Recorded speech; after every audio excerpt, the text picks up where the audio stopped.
एक टाइम था कि एनसीईआरटी की टेक्स्ट में हमारे फ्रीडम फाइटर्स को मॉडरेट्स, एक्सट्रीमिस्ट और टेररिस्ट्स में डिवाइड किया गया था। मैं खुद स्कूल में पढ़ता था दिल्ली में, और एक वर्ष तक पढ़ा, उसके बाद कंट्रोवर्सी हुई थी, फिर गायब हो गया। मॉडरेट्स वो थे जो 1880-90 के दशक में, गोखले को उसमें एक्सट्रीमिस्ट माना जाता था, और कुछ हमारे स्वतंत्रता सेनानी जिनको फांसी दे दी गई उसको टेररिस्ट फेज में लिखा जाता था। उस पर कंट्रोवर्सी हुई और उसको हटाया गया। मैं इस तरह के अप्रोच के बारे में बात कर रहा था कि अगर वो लोग जो रेवोल्यूशनरी हैं, और फिर वो शब्द रेवोल्यूशनरी लाया गया, उसको हटा के एक भिन्न तरह का इंप्रेशन उन बच्चों को दिया गया जो नहीं था। और हाँ, मैं आपको बता दूं कि स्कूल की किताबों में जो राइट विंग पार्टीज थी और मुस्लिम लीग थी, जो उनकी सरकारें बनी, वो पढ़ाई जाती हैं।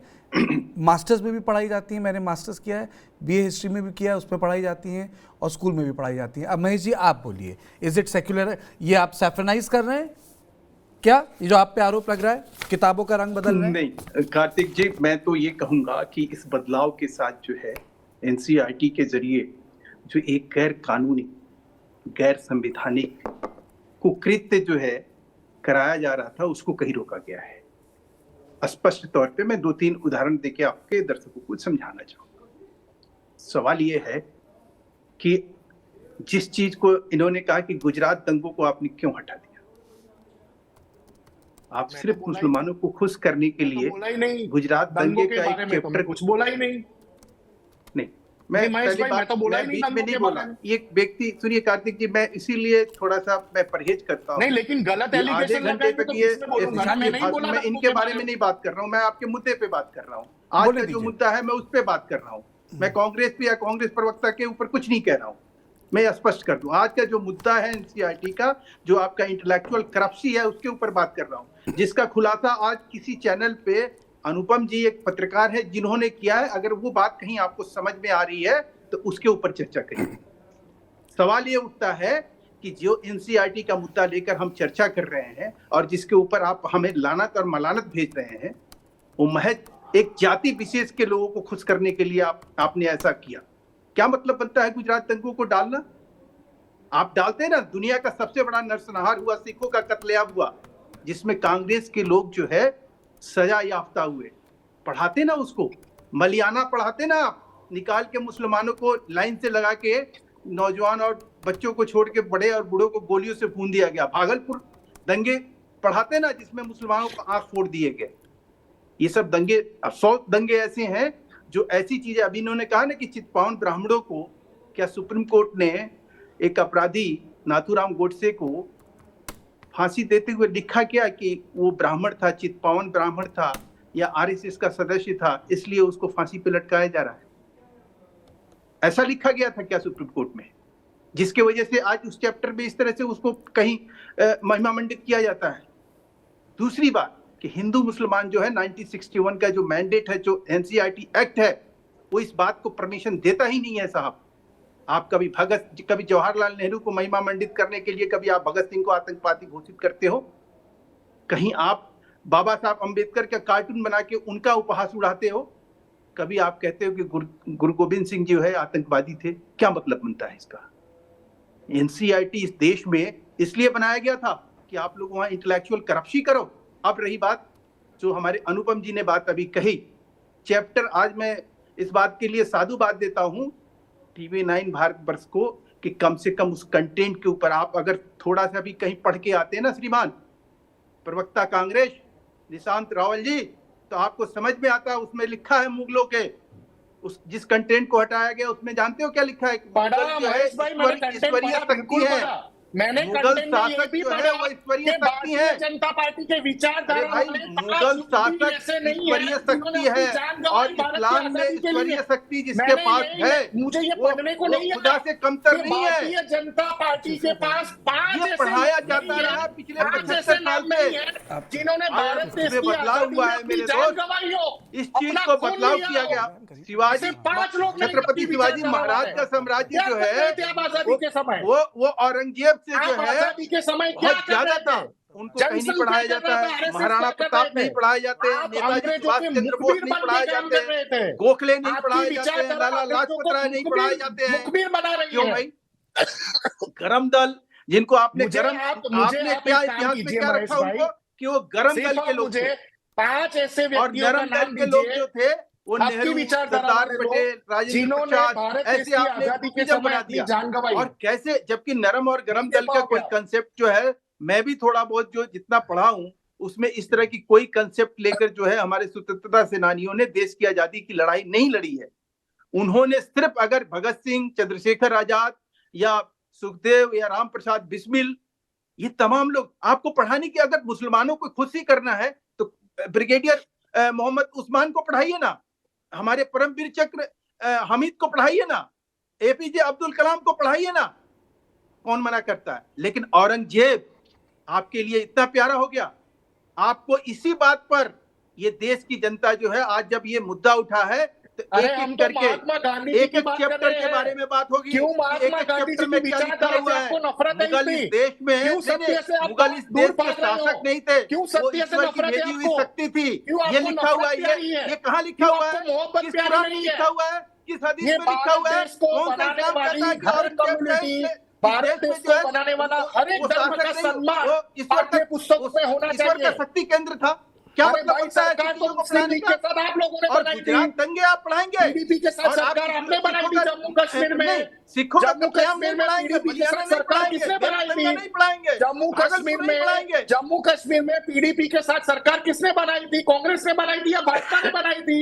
अरे आपकी आदत बन गई है, सरकार बनाई थी कि नहीं बनाई थी मुस्लिम लीग के साथ? बोलो गॉड से मुर्दाबाद, बोलो गॉड से मुर्दाबाद, बोलो गॉड से मुर्दाबाद और रन का काम बंद कीजिए इस देश में।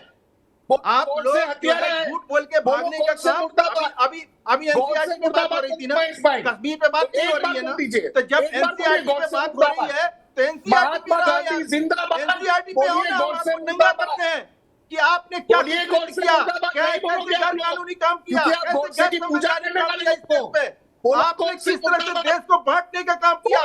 आपने एक मुसलमान बच्चे को आतंकवादी बनाने का जो काम एनसीईआरटी की किताबों के माध्यम से करने की कोशिश कर रहे हैं, ये अपने आप पे गुनाह है, ये अपने आप पे अपराध है। आप कैसे कह सकते हैं कि आप कैसे इस बात को निरूपित करेंगे? 5 नाम ऐसा दीजिए एक ब्राह्मण, जिन्होंने देश की आजादी के समय अपनी विचारधारा वाले 5 ऐसे लोग, श्रीमान, कि आप जाति सूचक चीजों को इस्तेमाल नहीं कर सकते हैं, लिंग भेद में अंतर नहीं कर सकते हैं, अच्छा आप नहीं बोलोगे, गलत कंसीलमेंट ऑफ फैक्ट के तहत कोई चैप्टर नहीं तैयार कर सकते हैं। आरएसएस को ठीक है, हटाया गया मेरे भाई। ठीक है वर्मा जी, रावल जी, मैं चाहूँगा कि थोड़ा सा आप लोगों से ब्रेक लूँ, 5 मिनट का दीजिए, क्योंकि बाकी सारे पैनलिस्ट भी बड़े आराम से बैठे हुए हैं, अपने पॉइंट्स लिख कर जो तैयार होके आए हैं। तो पहले मैं माइक अनुपम जी को दूंगा, फिर मैं अतर जी को दूंगा, फिर पंकज जी के पास जाऊंगा, क्योंकि ये डिबेट तथ्यों वाली डिबेट है, कई सारे पॉइंट्स हैं।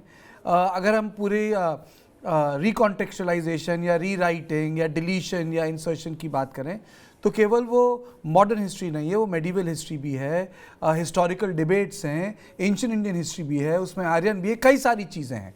तो अनुपम जी पहले आप आराम से, मैं आपको पूरा 5 मिनट दूंगा अनइंटरप्टेड, फिर मैं अतर जी को दूंगा, फिर पंकज जी को दूंगा। मेहरबानी कार्तिकेय जी। और देखें, आपकी तरह मैंने हिस्ट्री में ग्रेजुएशन और पीजी नहीं किया है, मेरा भी इंजीनियरिंग का बैकग्राउंड है, लेकिन मैं पढ़ता रहता हूँ इसके बारे में, अगर कहीं गलत हो तो रोक दीजिएगा। बहरहाल मैं दोनों ही स्पोक्स पर्सन से डिसएग्री करता हूँ। मैंने शुरुआत ये कह के की थी कि क्या हिस्सा हटाया गया, आपने भी बताया गया, तो उसके बाद भी कांग्रेस स्पोक्समैन कह रहे हैं कौन बताएगा इंडिया गेट किसने बनाया, कौन बताएगा ताजमहल किसने बनाया। क्या मतलब, आप सुन रहे हैं, जान रहे हैं, उसके बाद आप डिबेट को एकदम भटका रहे हैं। और जब बीजेपी के स्पोक्समैन कहते हैं कि एपीजे कलाम को पढ़ाओ और औरंगजेब को ना पढ़ाओ, इससे ज्यादा तो मैं डिसएग्री किसी बात से कर ही नहीं सकता। देखिए आप, एक हमारा पूरा जो एंशिएंट इतिहास है कार्तिकेय जी, वो संस्कृत से मिलता है, और हमारा मेडिवल हिस्ट्री जो मिलता है वो ज्यादातर फारसी से, पर्शियन से मिलता है। हमारे जो देश के जो एक बड़ी अच्छी किताब लिखी एमिनेंट हिस्टोरियंस देयर टेक्नोलॉजी, ये देखिए अभी शौरी ने लिखी है, eminent historians, their technology, their line and their fraud. ये किताब मुझे लगता है कि पढ़ाई तो ये किताब जानी चाहिए। दो इतिहासकार जो सबसे ज्यादा चर्चा में हैं, इरफान हबीब और रोमिला थापर, दोनों में से किसी को संस्कृत नहीं आती और दोनों में से किसी को फारसी नहीं आती, और दोनों ने पूरा इतिहास लिख के रख दिया। अब आप देखें, अभी आपसे कहा जाए कि साहब फ्रांस में एक इतिहासकार ने पूरी फ्रेंच हिस्ट्री लिखी, उनको फ्रेंच नहीं आती, तो आप उनका इतिहास, लिखा हुआ इतिहास कूड़े के डब्बे में डाल। लेकिन ये हमारे यहाँ डेमीगॉड्स हैं।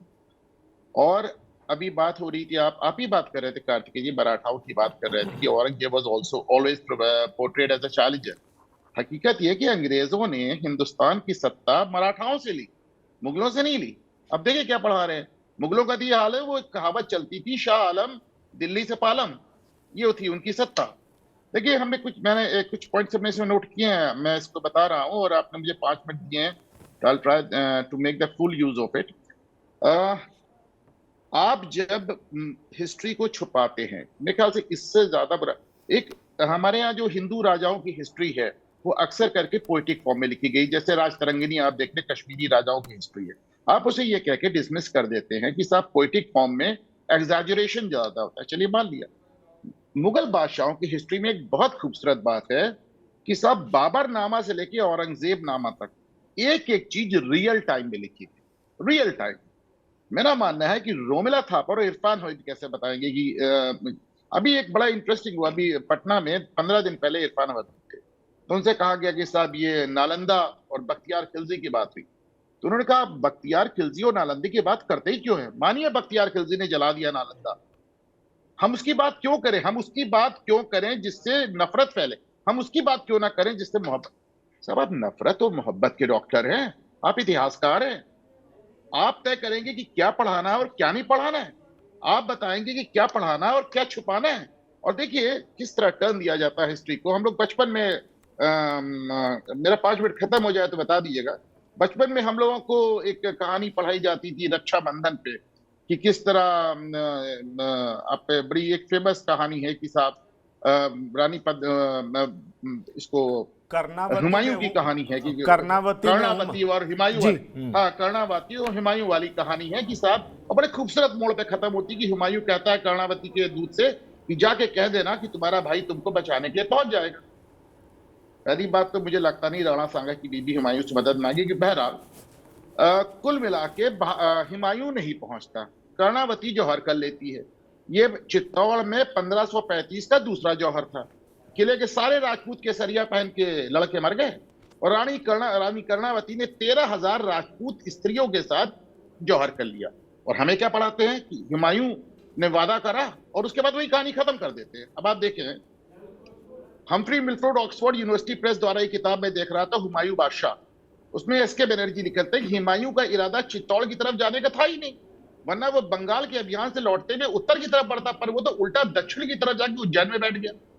फारसी इतिहासकार फरिश्ता लिखते हैं 1611 में अपनी किताब गुलशन इब्राहिमी में कि बहादुर शाह के सिपहसालार सदर ने उसको भरोसा दिलाया कि हुमायूं एक काफिर की खातिर एक मुसलमान शासक से युद्ध करने नहीं आएगा, और वो नहीं आया। आप देखिए नए इतिहासकार हैं, ये आपने देखा होगा द मुस्लिम डायस्पोरा, आज का बड़ी फेमस किताब है एवरेट जैकब्स की है, कि उन्होंने हुमायूं एक मुस्लिम के खिलाफ एक काफिर की मदद लेकर हिचकिचा गया और उसने सारंगपुर और उज्जैन में रुक के चित्तौड़ के युद्ध के खत्म होने की प्रतीक्षा की, सब जल के मर जाए पे पहुंच गया। तो ये एक देखिए अरुण शौरी की अपनी किताब एक बड़ी खूबसूरत चीज लिखते हैं, उन्होंने एक गवर्नमेंट ऑर्डर जियो का इन्होंने जिक्र किया है जो कि वामपंथी सरकार ने जारी किया था। चलिए लिखा पढ़ी भी आप एक आदेश जारी कर रहे हैं कि ऐसी कोई बात नहीं पढ़ाई जानी चाहिए जो कि मुगल और मुसलमान बादशाहों को, शासकों को बुरी लाइट में प्रेजेंट करे। इट्स अ रिटन ऑर्डर, आप देखिए जरा से। आपके 5 मिनट खत्म हो गए अनुपम जी। आप नहीं खत्म हुए अभी कार्तिकेय जी, आप बिल्कुल नहीं खत्म हुए, आप कैसे कह रहे हैं? क्लॉक लेके बैठे हैं, चलिए ठीक है, 1 मिनट और चलिए। I am talking my self, मैं तो कह रहा हूं कि अगर आप इसे हटाएंगे, आप हटाना छुपाना एक ही बराबर है। आप पढ़ाइए कि बाबर ने कैसे हिंदू नरमुंडों की दीवार बनाई बाजौर में, अकबर ने कैसे उससे बड़ी दीवार बनाई, और अबुल फजल कहते हैं जिस अकबरनामा को आप हटा रहे हो उस अकबरनामा में अबुल फजल कहते हैं कि हुजूर आपकी दीवार आपके दादा की दीवार से बड़ी है, हिंदू काफिरों के नरमुंडों की दीवार। पानीपत में जब हेमू को हराया, चित्तौड़गढ़ में जब दो बार उन्होंने आपने दीवार बनाई, उनकी फोटोग्राफ्स उन्होंने छापे। लेकिन अनुपम जी एक मिनट मेरी बात सुने। एक मिनट